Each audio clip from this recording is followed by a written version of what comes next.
तेज Kumar ji, CRPF से।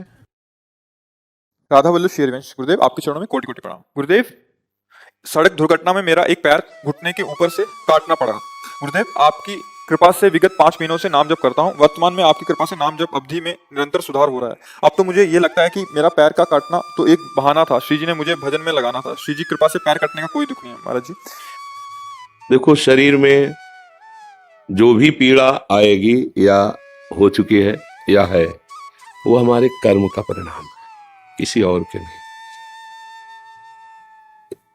अब क्या है कि जैसे इस बार भले इस जन्म में आप मांस ना खाते हो, मान लो इस जन्म में ना खाया हो, हम क्या जाने कि खाया कि नहीं। पशुओं के साथ कैसा व्यवहार किया जाता है, कैसे लोग कैसे करते हैं, वो भी जीव है। ठीक वैसे ही जैसे आप अपना शरीर, अपने को, कितना प्यारा शरीर है, आप अपना शरीर बचाना चाहते हैं, ऐसे हर जीव अपना शरीर बचाना चाहता है। आप देखो, चींटी के पीछे उंगली ऐसे करते चलो, वो भयभीत होकर भागेगी, अपना प्रयास करेगी कि मैं बच जाऊं, शायद कोई मुझे कष्ट देना चाहता है।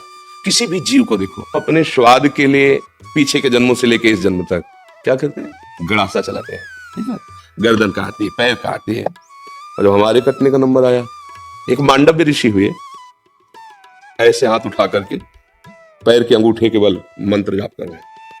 ध्यान से सुनना। कुछ चोर लोग राजा के खजाने में सेंध लगा दी। अगर बचाव पक्ष जोर का होता है तो फिर चोर पक्ष भी जोर का होता है। अगर नए नए क्रम बचाने के निकलते हैं तो नए नए उनकी सोच उसमें चोरी करने की निकलती है। तो चोरी करके निकल ही रहती कि सैनिकों को पता चल गया, उनका पीछा किया। अब वो भागे, तो भाग करके देखा ऋषि का आश्रम, अगर इसमें छुप जाते हैं तो हमारा बचाव पक्ष हो जाएगा। चले गए, लताएं लोग ये सब वहीं अपने स्वर्ण आदि जो चोरी की थी वही रख के चुपचाप बैठ गए। उनको पक्का लगा कि इसी आश्रम में गए होंगे, क्योंकि आगे गए नहीं। तो आश्रम में गए, दाहिने पैर के अंगूठे पर हाथ उठा के मंत्राकार होते, उनको कुछ पता ही नहीं। गए तो माल सहित चोर मिल गए। तो उनको लगा कि ये आश्रम में इसलिए आए, हमें लगता है इस महात्मा का ये सब नाटक है और ये इन चोरों का साथी है और ये चोरी करवाता है। बुद्धि बदली, बुरी दशा जब आनी होती है ना तो पहले बुद्धि बदली जाती है। तो वैसे ही टांग ले गए उनको। ये भगवान श्री कृष्ण द्वैपायन व्यास देव जी के द्वारा महाभारत में लिखी कथा है। उठा ले गए, वैसे ध्यानस्थ हो समाधि में, 8-10 ऐसे सामने चोर, पीछे महात्मा। राजा को प्रमाण सहित जब वस्तु सहित चोर मिल गए तो उन्होंने ये नहीं देखा कि महात्मा भी है, उन्होंने आदेश कर दिया इनको सूली की सजा। उस समय जैसे फांसी की सजा होती, ऐसे सूली की सजा, एक भाले जैसा यंत्र, ऐसे नीचे से खंबे जैसा, ऊपर एकदम भाला जैसा, और बराबर की ऊंचाई में ले जाकर गुदा द्वार से ऐसे छोड़ दिया जाता था ऊपर से। तो वो जितनी घुस पाई, इसके बाद वो आदमी गुदा द्वार में सूली घुसी, और वो तड़प रहा है। कितने घंटे हो या कितने दिन, वो उसकी सामर्थ्य जाने, मरेगा वहीं। कोई उस बड़ी कष्टप्रद, गोली मार देना फांसी में तो मिनट 2 मिनट, लेकिन सूली की सजा बहुत ही कष्टप्रद। अब गुदा द्वार में इतनी घुसी है और रक्तस्राव हो रहा, धीरे धीरे वो मरेगा। दूसरे जब दंड वाले आते थे जिनको, तब वो उतारे जाते थे 1-2 दिन 3 दिन में ऐसे। जब वहां उतारने गए तो देखा वो पद्मासन लगाए बैठे मांडव ऋषि, और वो तो चोर थे, वो मर गए। उनको हटाया, भाग के गए, राजा से कोई अपराध बन गया। वो तो कोई सच्चे महात्मा थे जिनको हम पकड़, बोले महात्मा को क्यों पकड़ के लाए? बोले महाराज हमको लगा कि वो आश्रम में, तो अब वो भयभीत हो गए क्योंकि आगे गाए और ब्रह्म ऋषियों को करके गए। कहा महाराज मुझे बिल्कुल पता नहीं था, आप क्षमा कीजिए, मेरे से अपराध बन गया। उनका नहीं, बस ये हटाओ, सूली से मुझे उतरवाओ, मैं तुम्हें दंड नहीं दूंगा, मैं सीधे धर्मराज को दंड दूंगा, उतारो तो मुझे। लाख उपाय किया गया, वो सूली उनके गुदा द्वार से हटी ही नहीं, काट दिया गया। सीधे अंतर्ध्यान में धर्मराज के पास पहुंचे और उन्होंने कहा मुझे बचपन से याद है कि मैंने कोई अपराध नहीं किया, फिर मुझे ये सजा क्यों मिली? लोहा अंदर ठसा हुआ, उसे काट दिया गया, निकला ही नहीं, मैं तुम्हें अभी दंड देता हूं, क्योंकि तपस्या के धनी थे। तो धर्मराज इनका रुको रुको रुको, तो जैसे अपने ने कि टीवी चैनल लगा देते दिखाई देता है, ऐसा कहा देखो आप अपने।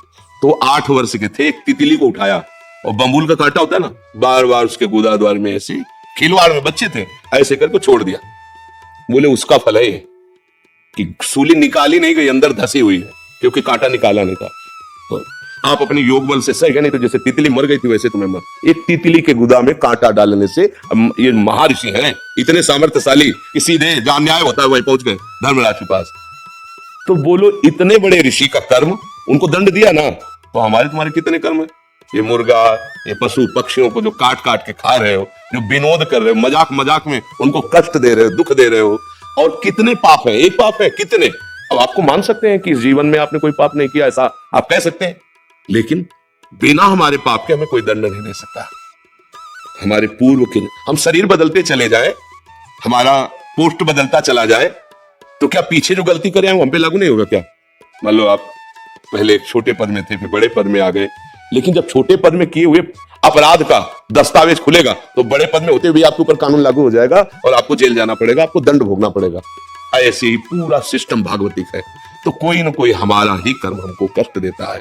अब संभाल लो, नाम जप करो, कोई भी ऐसा आचरण मत करो। दूसरे को अगर दुख दोगे तो तुम चाहे जितने समर्थ बन लो, वो दुख इतना बलवान होके आएगा कि ऐसी जगह तुम्हें रौंदेगा कि कोई सहायक नहीं मिलेगा, पक्का कोई सहायक नहीं मिलेगा। अगर आप दूसरों को सुख दोगे, नाम जप करोगे, माना थोड़ा गरीबी से जी लोगे, तो भगवान मिल जाएंगे, आनंदित हो जाओगे, सुखी हो जाओगे। अब ये बात सबकी समझ में नहीं आती। ऐसी हत्याएं करते हैं, जिंदा पशु को टांग दिया,